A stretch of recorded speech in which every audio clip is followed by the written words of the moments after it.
So, this has been a bit of a crappy day, you might say. Hope you guys enjoy the video.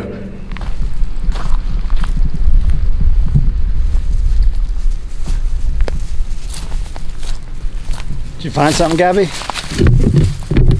Did you find something, Gabs? What'd you find? Oh, there's a Lily sweater that's been missing for 2 months. She'll run out here and her sweaters get taken off.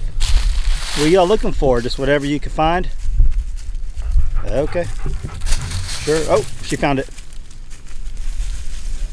You'll have to find you a snake today. It is literally like 80 degrees right now in Oklahoma. It's crazy because I still, check this out. We'll walk around the corner over here. I still have ice on the ground and it's 80 today. How crazy. That's the Oklahoma weather for you. Just so up and down, up and down. I got something very exciting to show you guys today. I'm going to be, let me put that sweater up there. Let me show you this ice up real quick. I'm going to be installing the toilet. I'm going to be putting the toilet in. That's a big deal. Literally still have ice down. I need to get all this picked up. That was right before the snow and ice hit, and that's when me and Randy were working on the gable. So I'll get all this cleaned up. We're going to be having guests in the next couple of weeks for the big Okie Homesteading Expo that we're putting on. Before we get into the video, I want to tell you about a very, very special sponsorship we got going on. Big sponsorship. It's from, if you guys been around very long, if from the old house, you guys know we bought a Harvest Right freeze dryer, and they are sponsoring the expo, March 19th Expo 2022 in Pryor, Oklahoma. If you guys don't know about that, I don't know where you've been. We've been talking about it a lot. But I'm going to put links down to Harvest Right in the description box, and also probably show. I'll put an old video from whenever we were using it back in the old house. If you guys want to check it out, you don't know what a Harvest Right freeze dryer is. It's long-term food storage. I actually just got a bug on me. Bugs are out now. I actually just went and got it out of the storage, took it over to my friend's house because they want to use it, and then we're going to set one up at the expo, and they're going to be giving one away too. It's over a $3,000 value.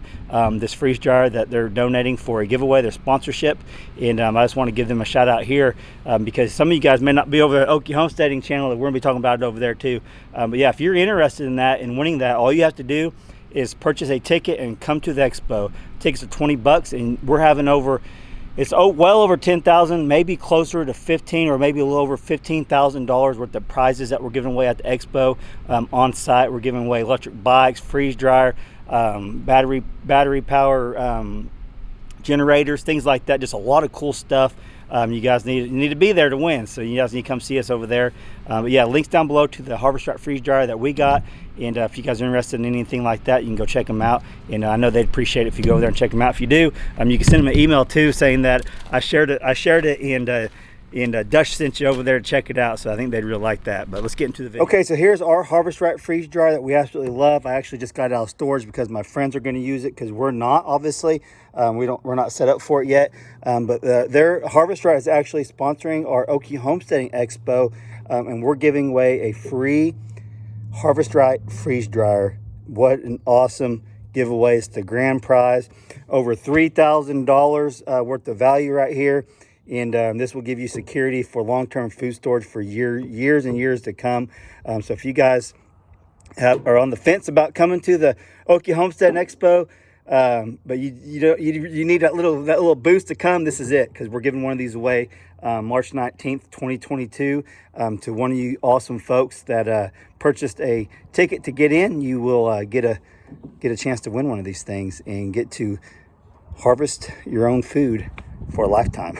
There you go. The one over by those barrels? Yeah.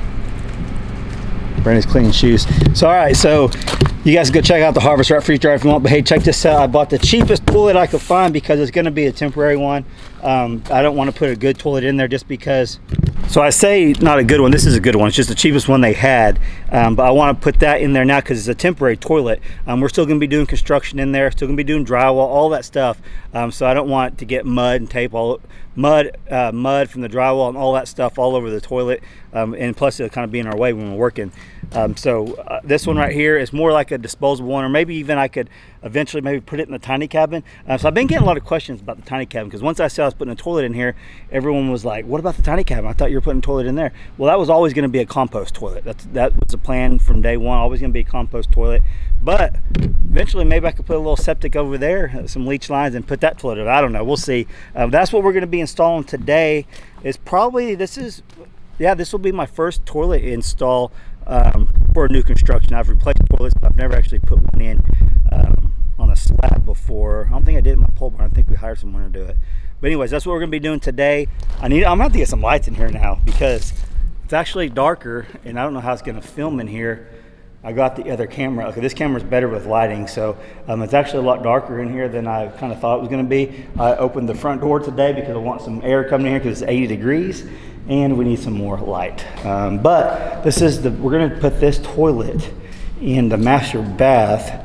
That way I can actually put some walls up around it. I actually got some OSB board. I could put one here. I could put a sheet here, a sheet right here, and then we'll have something over here too, because that's where the masonry here is going to go. But this is where we're going to install it, is right here, this way, right there. So let me get all my stuff gathered up and get the toilet in here, and let's get busy.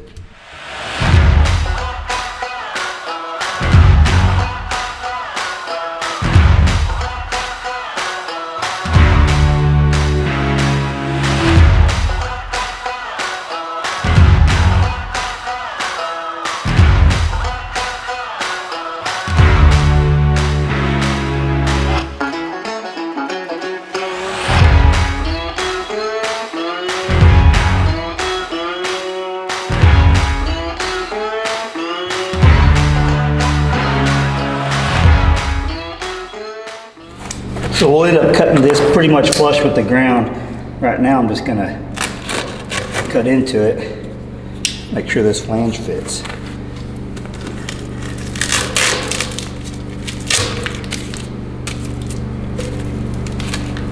Yep, and it will.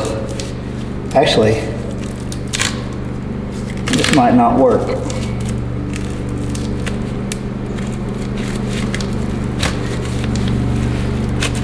This will fit over it, so I need one that fits in it. So this flange won't work for this. Now, if this was a subfloor, not concrete, I could cut around it and slip it right up over it. But I'm gonna need one that fits in there, because this will sit up too high off the ground, and it needs to be pretty much flush for the most part, and we'll just do the tile around it, and the toilet will cover up whatever that is.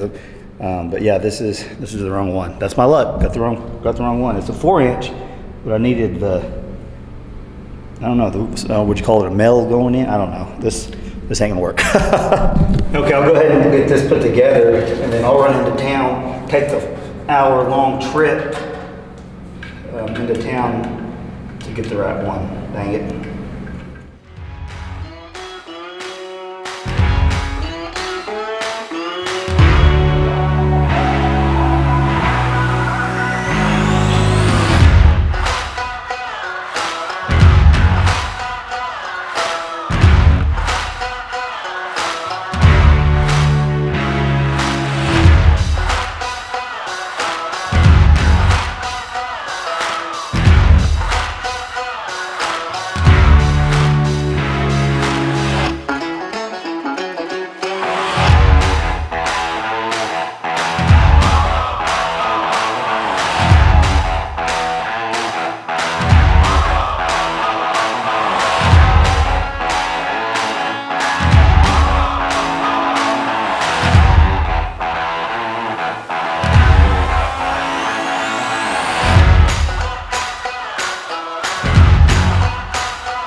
since I don't have any flooring down on this, I had a problem in my pole barn, the same thing. I had to put some shims, but once we get the flooring in and all that, it won't be, it's not real wobbly, but there's some play in it, so we'll just shim it up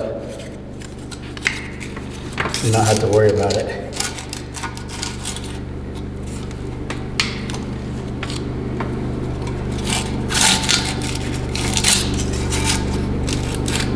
Probably just leave the shims just like that, it ain't hurt nothing.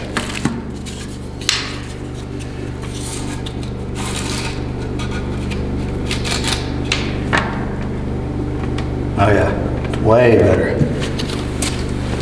Okay, we got it installed, and let's test it. Let me go get a bucket of water, open up that drain over there, and we'll see what kind of flow we get, see if it's gonna work. I don't see why it won't work, but let's test it out. This is a little bit further from the house than I would like, but this is where my bucket is at.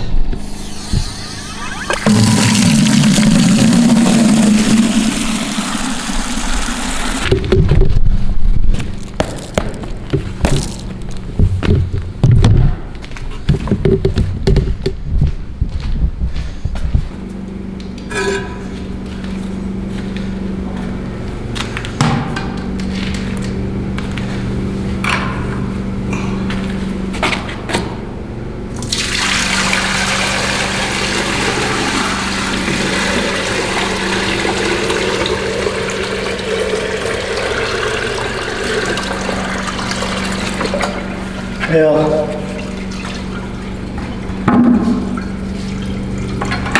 it's hard to check for leaks because I spilled some.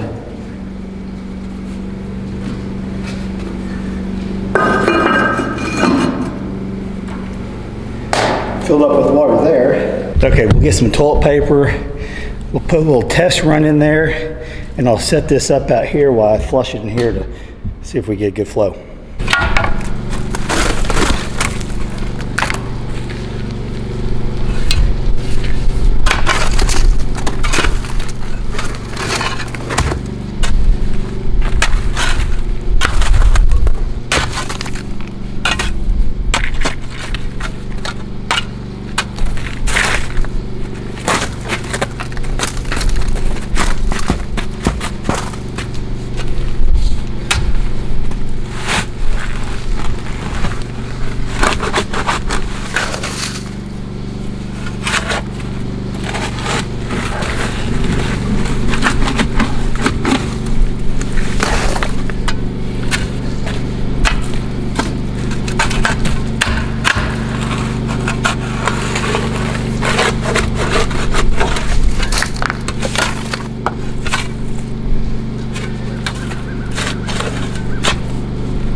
Got water in this for some reason.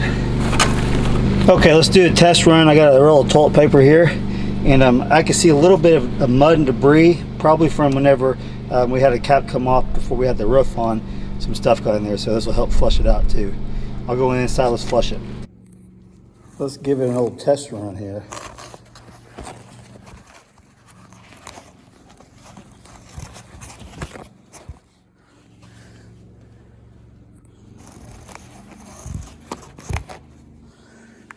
I cut the vent open right here so it can vent. All right, let's test it.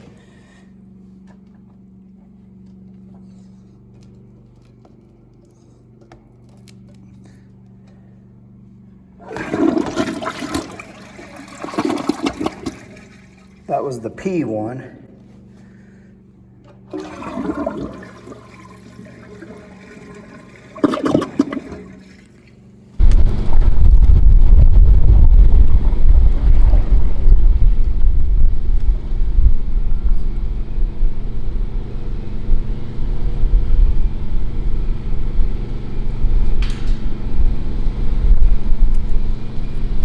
I think we got good flow. toilet paper come out.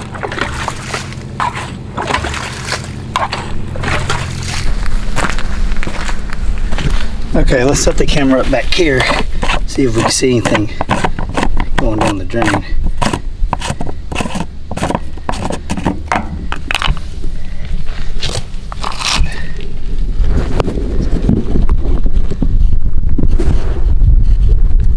Kind of hard to see. All right, one more time. Let me run out there.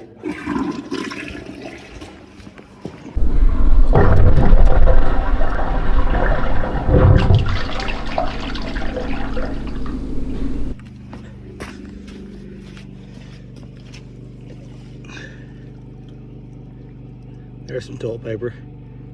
There it is. That is muddy water, trust me. It's filling up quick. That's 5 gallons pretty much, probably about 4. All right, it's working. I don't know if you can see, if you'll be able to see that or not.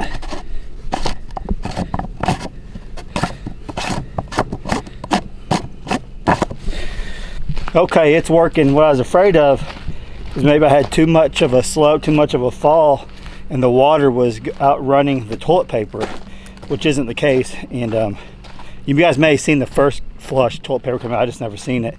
But that second one, toilet paper is right there with the flow of the water. So that's a good sign that our slope is good to go. It's right. So yeah, so now I just need to get the track hoe out here, dig all that out, hook it up, and we'll have a toilet in there that's working. So the hole's filling up. I'll put that cap back on in a minute.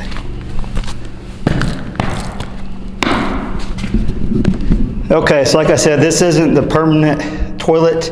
You can see we got a little bit of a gap back here. That's actually normal in houses, depending on what toilet you get. Some will get real snug to the wall. Some will get real snug to the wall. Some will be a couple inches out. This is probably like 4 inches out. But this is a smaller toilet. We'll get the bigger toilet that will get us closer there, so that's not an issue. And let's sit down here for a second. So we got plenty of room over here on this wall. Way more on this wall. I probably could have came over about another 6 inches to be safe. But yeah, we're still good to go on this. So I may look at it too as a possibility, because it's a little snug over here. I think that's about standard because this is a little bit bigger of a room. I could have put that over there when I did it, but I don't know. But at least it's not like an inch away from it. I could possibly even, because the distance is the same, I could possibly turn it this way and have way more room on both sides. That's a possibility too. All I have to do is turn the flange around. That wouldn't be hard at all whenever I install the big one. So once we get the new one in here, maybe I'll mess with that. Maybe we'll be set that way. I don't know, we'll see.